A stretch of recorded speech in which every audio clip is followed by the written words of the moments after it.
ताड़कासुर वज्रांग नामक दैत्य का पुत्र और असुरों का अधिपति था। पुराणों से ज्ञात होता है कि देवताओं से जीतने के लिए उसे घोर तपस्या करनी पड़ी और असुरों पर राजत्व तथा शिव पुत्र के अतिरिक्त अन्य किसी व्यक्ति के हाथ उसकी मृत्यु ना हो सके, ऐसा वरदान उसने प्राप्त किया। तो फिर कैसे हुआ ताड़कासुर का वध? इसकी कथा काफी रोमांचक है और आज इस वीडियो में हम इसी के बारे में बात करेंगे। परंतु इसको शुरू करने से पहले यदि आप हमारे चैनल पर नए हैं तो इसको सब्सक्राइब और बेल आइकन को प्रेस करना ना भूलें और बोले हर हर महादेव। स्कंद पुराण की कथा के अनुसार दक्ष कुमारी देवी सती जब अपने पिता के यज्ञ में अंतर ध्यान हो गई थी, तब भगवान शंकर भृंगी और नंदी के साथ हिमालय पर्वत पर तपस्या में लीन हो गए। उधर असुर लोक में ताड़कासुर ने अपनी घोर तपस्या से ब्रह्मा जी को प्रसन्न किया। जब ब्रह्मा जी प्रकट हुए तो उन्होंने बोला, बस तुम कोई वर मांगो। ब्रह्मा जी की यह बात सुनकर ताड़कासुर बोला, प्रभु यदि आप मुझ पर प्रसन्न हैं तो मुझे अजर अमर और अजय बना दीजिए। इस पर ब्रह्मा जी ने कहा, तुम क्या, यहाँ कोई भी अमर नहीं हो सकता, क्योंकि इस संसार में जिसने भी जन्म लिया है उसकी मृत्यु अटल है। ब्रह्मा के मुख से यह बात सुनने के बाद ताड़कासुर ने सोचा और बोला, प्रभु मुझे एक ऐसा वर दे दीजिए कि मुझे महादेव के पुत्र के अलावा कोई भी ना मार सके और मैं अजय रहूं। इसके बाद ब्रह्मा जी तथास्तु कहकर वहां से अंतर्ध्यान हो जाते हैं। आपको यह बता दूं कि ताड़कासुर ने ऐसा वरदान इसलिए मांगा क्योंकि वह जानता था कि देवी सती के भस्म हो जाने के बाद महादेव कभी भी विवाह नहीं करेंगे और जब वह विवाह नहीं करेंगे तो उनको पुत्र कहां से होगा। लेकिन वो ये बात नहीं जानता था कि समय आने पर उसकी भी मृत्यु अवश्य होगी। ताड़कासुर की मृत्यु यदि हो तो शंकर जी के शुक्र से उत्पन्न पुत्र द्वारा ही हो, अन्यथा ना हो। बहुत चालाक था ताड़कासुर। उसने यह सोचा कि ना महादेव विवाह करेंगे और ना ही उन्हें संतान होगी और इस प्रकार वे अमर हो जाएगा।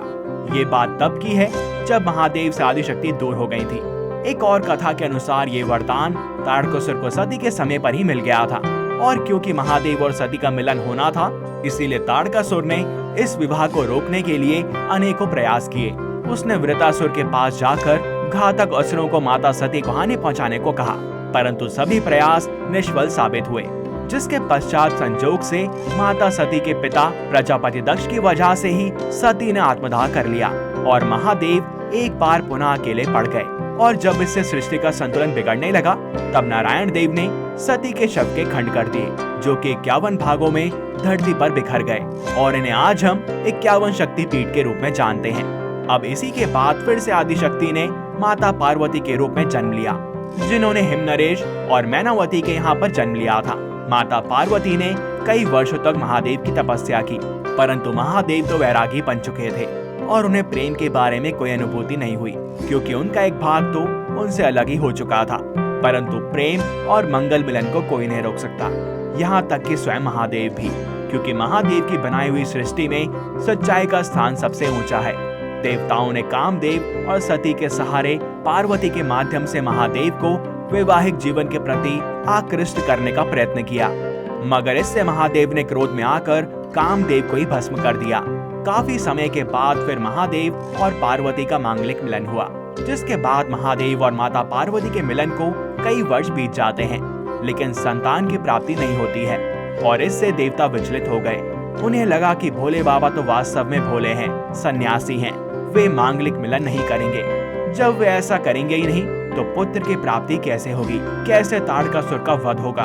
देवता तप और स्तुति करने लगे, लेकिन भगवान शंकर और माता पार्वती की कोई भी संतान उत्पन्न नहीं हुई और इससे सर्वाधिक परेशान तो इंद्र थे, जो कि ताड़कासुर से बहुत पीड़ित थे। कथा आती है कि महादेव के शुक्र से ही कार्तिकेय का जन्म हुआ, लेकिन माता पार्वती उनकी धर्म माता थी। कृतिकाओं के द्वारा लालन पालन होने के कारण महादेव के पुत्र का नाम कार्तिकेय पड़ गया। सबने मिलकर बालक का नाम कार्तिकेय रखा था। शिव पुत्र कार्तिकेय अतुलित बलशाली थे। उन्होंने 6 मुखों से स्तनपान किया था। देवता बार बार महादेव की आराधना कर रहे थे कि ताड़कासुर के वध के लिए कार्तिकेय को कहिए। आखिरकार समय आया और कार्तिकेय ने ताड़कासुर का वध कर दिया।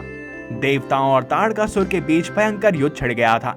जब देवताओं ने वहां पर आती हुई ताड़कासुर की बड़ी भारी सेना को देखा, उसी समय आकाशवाणी हुई, देवगण तुम शंकर जी के पुत्र को आगे करके युद्ध के लिए आगे बढ़ो।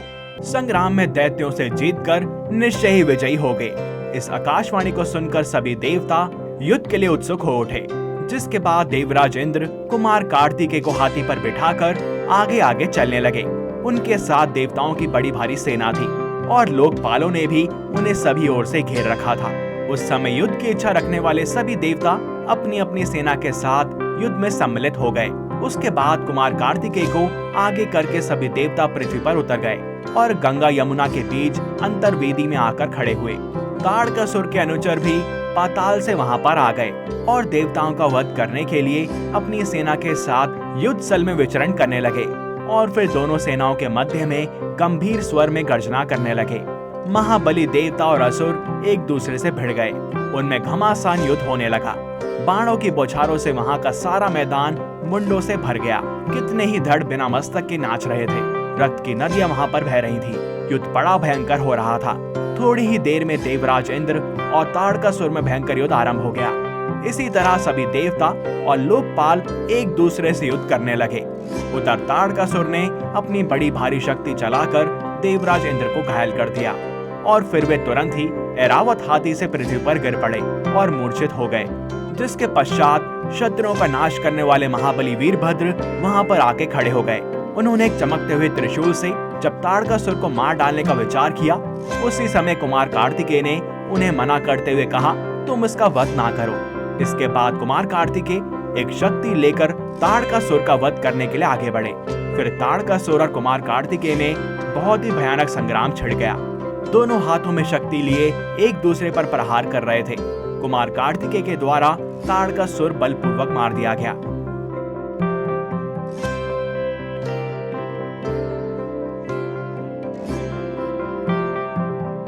दैत्यराज के वध के पश्चात देवता, ऋषि मुनि, गंधर्व आदि सहित तीनों लोगों के प्राणी पार्वती नंदन कुमार कार्तिकेय की स्तुति करने लगे। ताड़कासुर के वध के साथ ही दो बातें पूरी हुई।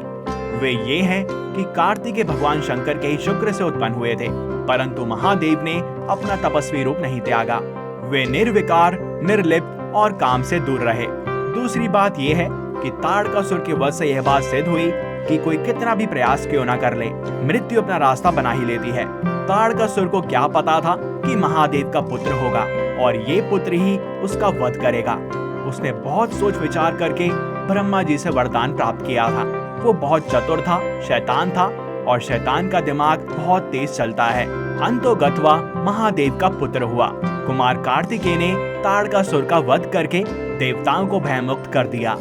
मृत्यु निश्चित है, चाहे कोई कितना भी प्रयास क्यों ना कर ले। काल को कभी बांधने का प्रयास नहीं करना चाहिए। हर प्रयोजन के पीछे एक स्वार्थ होता है। जैसे महादेव के विवाह से देवताओं का स्वार्थ था कि ताड़कासुर का अंत हो। व्यक्ति को अपना मूल आचरण कभी नहीं छोड़ना चाहिए। महादेव ने अपना तप और व्रत भंग नहीं किया। माता पार्वती के साथ विवाह किया, परंतु कार्तिकेय का जन्म कहीं और हुआ। हर जन्म और संस्कार के पीछे हित महत्वपूर्ण होता है। महादेव कालजयी हैं और कामदेव को उन्होंने ना जाने कितनी बार भस्म किया, लेकिन वह बार बार खड़ा हो गया। इसका अर्थ यह है कि इसके आवेग से अच्छे खासे लोगों का संन्यास भंग हो जाता है, लेकिन शंकर जी का नहीं हुआ। इसीलिए इसको वश में रखो, जैसे महादेव ने किया। तो एक बार फिर बोले, हर हर महादेव। इस वीडियो में इतना ही। अगर आपको ये पसंद आई हो तो इसे लाइक और शेयर जरूर करें। साथ ही हमारा समर्थन करें चैनल को सब्सक्राइब और बेल आइकन को प्रेस करके, जिससे कि हम प्रभु की ऐसी कथाएं ज्यादा से ज्यादा लोगों तक पहुंचा पाएं। मिलते हैं आपसे अगली वीडियो में और भी अद्भुत कथाओं के साथ। तब तक के लिए हरिओम।